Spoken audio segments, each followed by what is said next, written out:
I made a movie for Full Moon earlier in 2000 called Witch House 2 Blood Coven, and one of the pickup shots was a sequence that opens the movie out in the middle of the woods that we actually shot back in LA, and it ends with a guy being just brutally chopped up and murdered.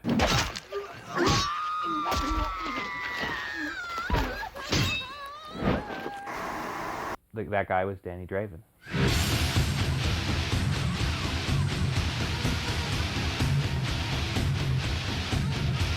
Action. Danny later went on to take over the reins on Horrorvision. Horrorvision is a combination of old Hollywood film noir with a more modern cyber hacker type edge to it. Horrorvision actually started life as a project called Fear.com, which is a project that Charlie had been planning on doing for a number of years that had a number of other directors attached to it.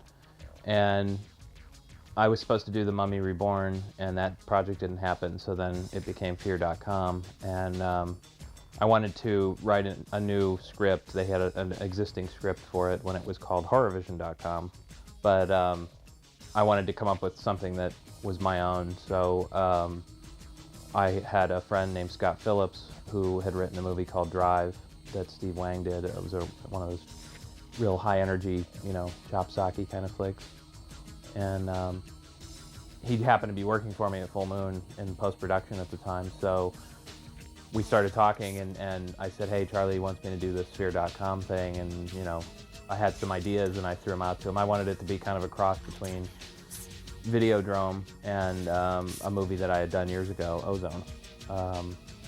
Basically, the thematic thing was to have it be some horrible tragedy befalls a guy and he spends the rest of the movie trying to figure out what it is that's happened to him. I mean, it's a pretty common thing, but what worked about it in Ozone was the fact that it was so threadbare. There wasn't a lot going on in the movie. It was what happened to him that made it the way it was, and the style put behind the movie. So my version of Fear.com was a similar story. It was about a web programmer who loses all of his toys, basically. I mean, it was basically my greatest fear come to life. This sort of apocalyptic world that they live in, it's kind of the world. It's an end of the world kind of story, but an end of the world where it's not a nuclear explosion. It's technology, and technology is what will destroy us ultimately.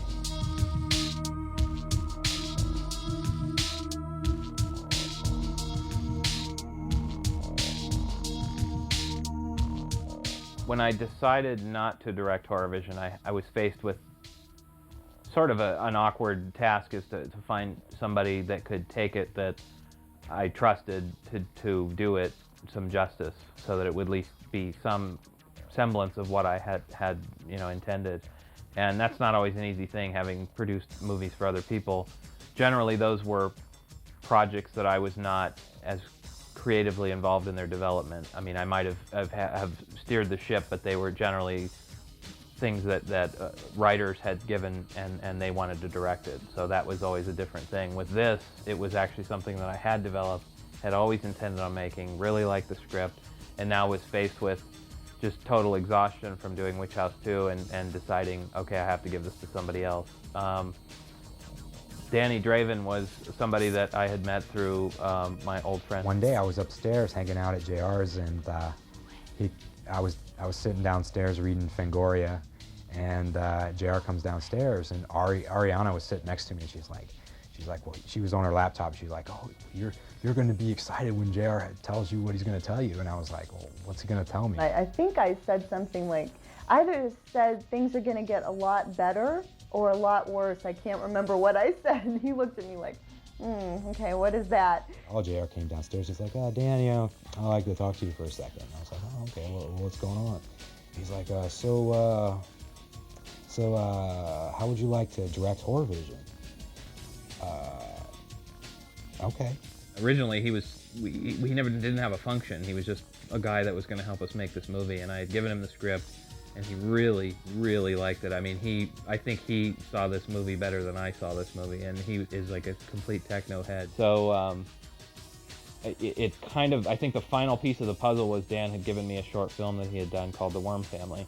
To be honest with you, I think the biggest thing was, it wasn't even so much the short, although I was very entertained by the short. It was the behind the scenes footage they had given me that I thought, where I actually saw him working and saw that, you know, him making a movie was this weird sort of like deja vu thing, like going back in time and seeing my, you know, like somebody like Sam Raimi, when I had done The Dead Next Door, must have seen when he was looking at my stuff saying, I should hire this guy should make a movie for me. He had from day one, when he was assigned and he got this movie, a vision. And I think that's what makes this movie great, because it's important when you're producing movies.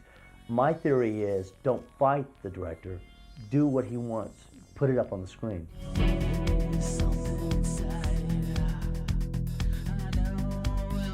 I said, this is fabulous.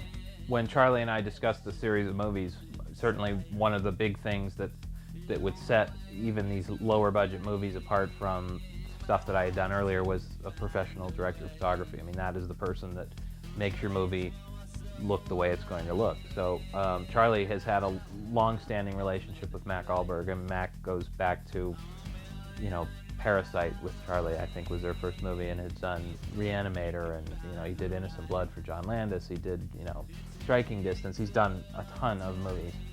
Here's a guy that has worked with Ingmar Bergman in Sweden, and he shot some of my all-time favorite horror movies, namely Reanimator and From Beyond.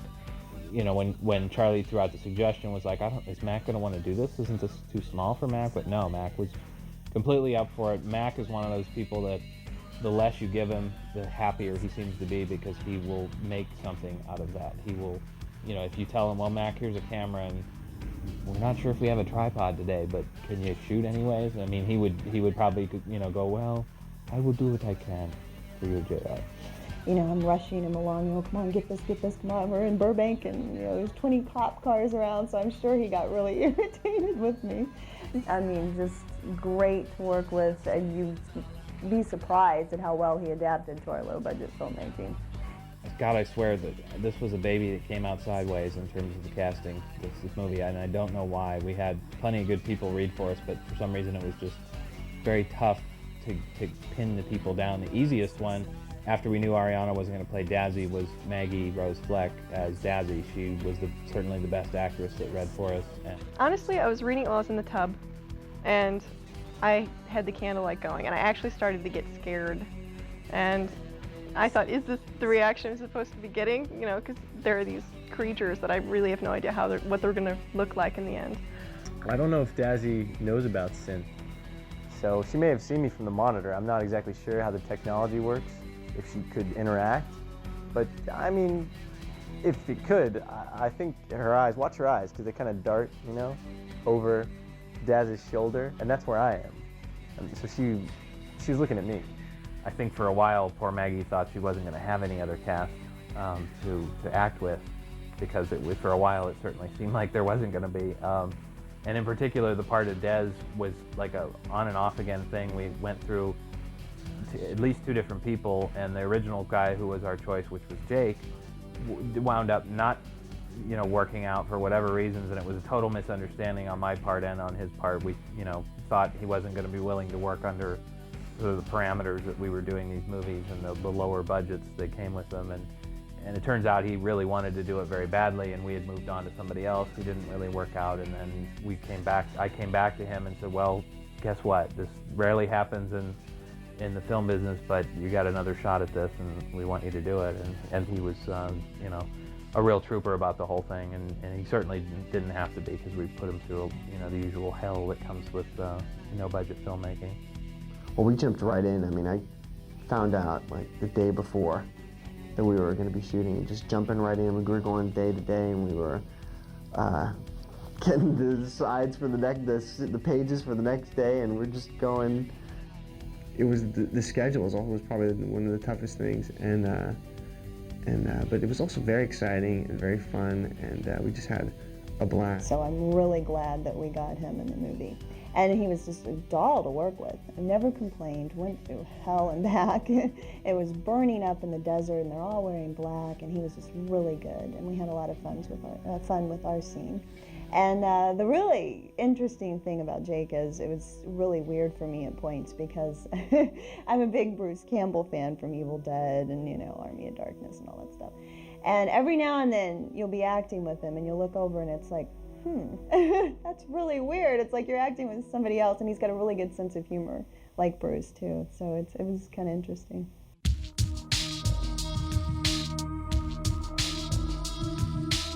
I'm Brad Barry.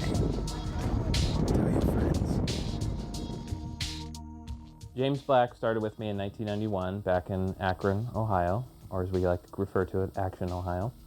And he was actually a college friend of a guy who produced a bunch of my movies in Ohio, Scott Plummer.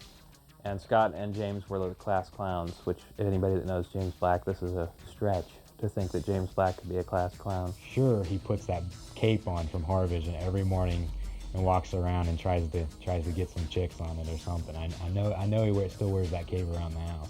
I still got the cape, so I wear it, you know, when I'm sweeping around the house, cleaning up. You know, usually when I make my bed, I have the cape on. Ozone was a movie that was largely made predominantly with James and I. He is the kind of actor that is willing to just do whatever it takes to get the movie done, and he'll pitch in wherever. And that, not that I haven't had that experience with other actors, because there's been plenty of other actors that have, but with James, it's not even an issue. It's like, what can I do? Is there something I can do to help? You know, I mean, he's not so much anymore because he's Mr. Hollywood now. There was no audition process because I've known JR for a long time. I think that when the character was written, he had me in mind to begin with, which was a very complimenting thing. I was flattered. After Ozone, James left me and went to Hollywood. He made me get him coffee to be in the movie. He said, James, if you get me coffee, and it's good coffee, then you, sir, can be in Horror Vision. Bradbury, I mean, he's actually a martial artist, you know? So he's come up to me, we're talking about what we're gonna do, and he's like, yeah, you know, I'm thinking of doing a little like, and he's going like faster than that, because I don't have any training, you know? He's like twice as fast. And I was like, oh my God, this guy's gonna kill me, you know? James Black. He's the funniest man. He's a blast. The cape actually was, I found it at Full Moon in an old box. And I looked at it and I was like, wow, this is cool. We should put Bradbury in this, so there you see it in the movie. The part was written for him, the whole Bradbury thing, and it was sort of a tie to Ozone, which I always felt like Horror Vision was kind of a sister project from Ozone. My cape is credit, right? You know, one of the things about Full Moon which I like is they let me do my own stunts. I mean, I can do my own stunts and other things, but they let me, like, go at it. I got a chance to fly through the air, and you're going to get to see that. That's a lot of fun. And wrestle with monsters, you never get a chance to do that enough. James was an interesting one to work with. He was a strong character at the original read-through. He was changing the lines before we'd even heard the first way that they're supposed to be written. We're also now working on is The Vault, which is going to be directed by James Black. Synth was a really interesting role to cast because we went through so many people. Originally it was written for this other guy that JR knew, and he backed out at the last minute. And then we were going to change it into a girl, which was interesting. The director wanted to change it to a girl because I had originally said, you know, why don't we make Synth a girl, because I want to play that part, you know. So we made Synth a girl, and we cast another girl. And she was unable to do it because of scheduling conflicts. So finally, we were going through all the tapes, and I was like, oh, Josh, he's just a wonderful look. He's such an interesting look, and he really had a great personality. He really wasn't right for Des, but we needed to really utilize that personality somewhere. So we thought, oh, great, Synth. Remember that guy Synth from Horror Vision? That was awesome. When he shot and got killed and the whistler was on his face. I mean, you never know, because there's a following, and you know, not every movie has millions of dollars to work with, but it's challenging at times, but fun too, because you know, you don't have a lot of rehearsal, so it's just like, okay, this is what we're doing, do it. And another thing about Josh, he's a real trooper because for some reason he had this allergic reaction to this makeup, and it's pretty standard makeup that everybody uses in Hollywood. And I just remember getting this call on set, and the makeup artist Michelle was just like, "Oh, we have a problem," and it started to really spread up his arm, and he was just like, really, we were gonna have to take him to the hospital. We were getting so worried, but then it, you know, we called a couple people, and he was fine. And again, a real trooper. He only shot one day with us. You know, I'm very excited to be there, but then, you know, at the same time, when you start seeing wet wire and all kinds of weird creatures, you know, just like anyone else, you're like, oh my God, what the hell is this? And, you know, I thought I was going to some great party, and then I ended up getting fried. And I do think that Jazz and Bradbury, they did get attached to Sin. I mean, there was love there. I mean, look at the scenes, look at their eyes. There's love there. And the hair just definitely works.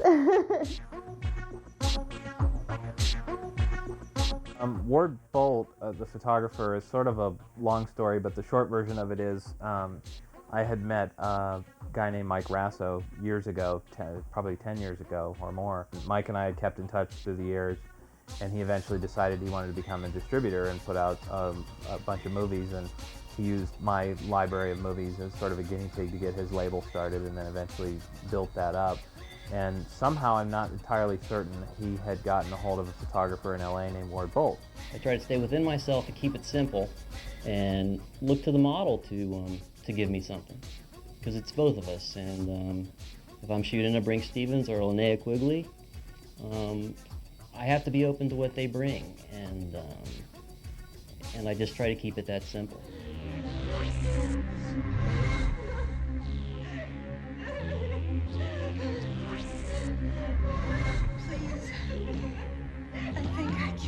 Brink Stevens, Scream Queen. Another thing I liked about the movie was the fact that I've probably died more times than any actress in Hollywood, and this was a new one, death by pixelation. I've never had that happen before.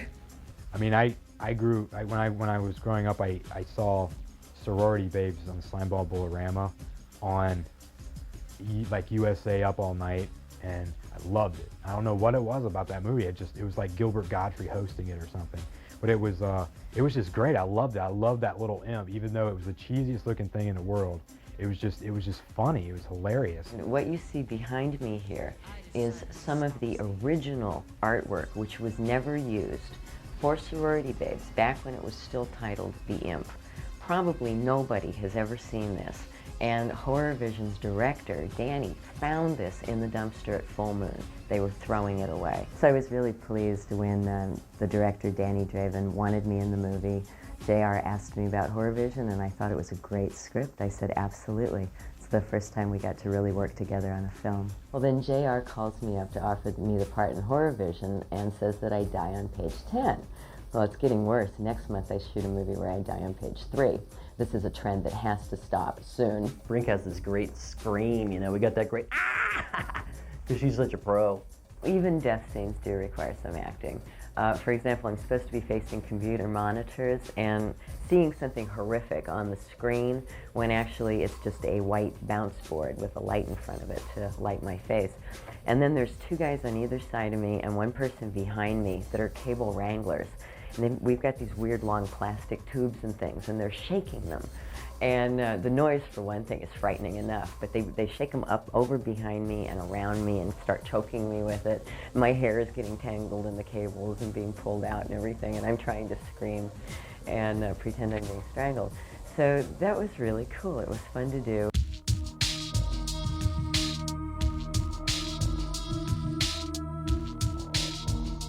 David Barton and I go back to 1978 when we were in 7th grade, and we were reading some Scholastic magazine in junior high school that had Star Wars on the cover. We were fighting over it or something, and we both realized we were Star Wars retards, so we decided that, we should, make movies. We always had this competitive thing as far as making movies together growing up.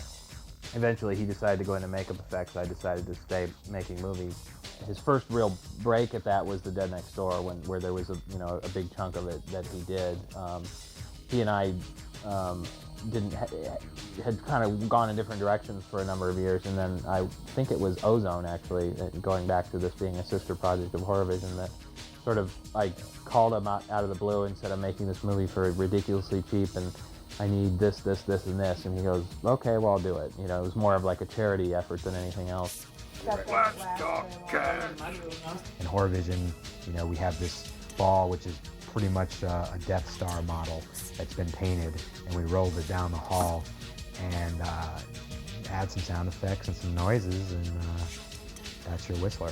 The Whistlers were Manifesto's minions, and they took the shape of a ball in order to, you know, travel quickly and go after their prey or whatever it was, and I had to do a transition between the Whistler and the ball. I mean, ideally, you would have liked to have had a mechanical effect where the Whistler actually rolled up into the ball, but, you know, budgetary constraints being what they were, we actually had to do it in the computer.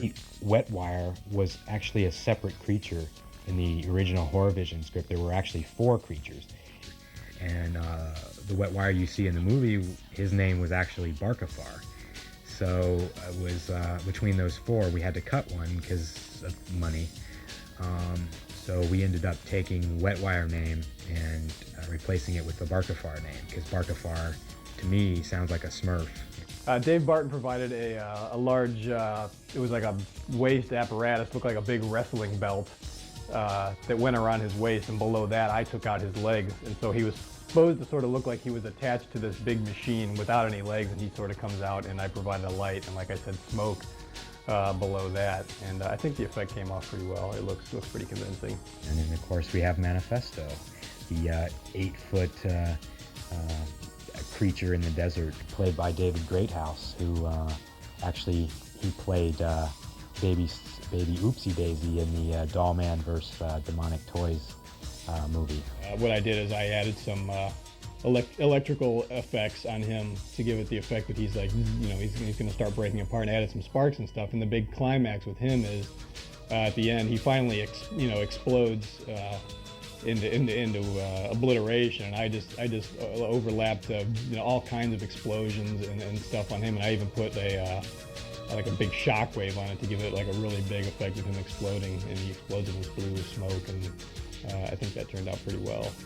And he's on like these 2-foot drywall stilts in the desert. It's windy as hell, and he could barely stand up. He had a 30-pound head on for Manifesto. He had to have his neck down when he was doing it, and if he fell, it would break. I had to do, I think, like, I don't even know what the exact number was, but it was like 70-some odd visual effects shots in like 2 weeks.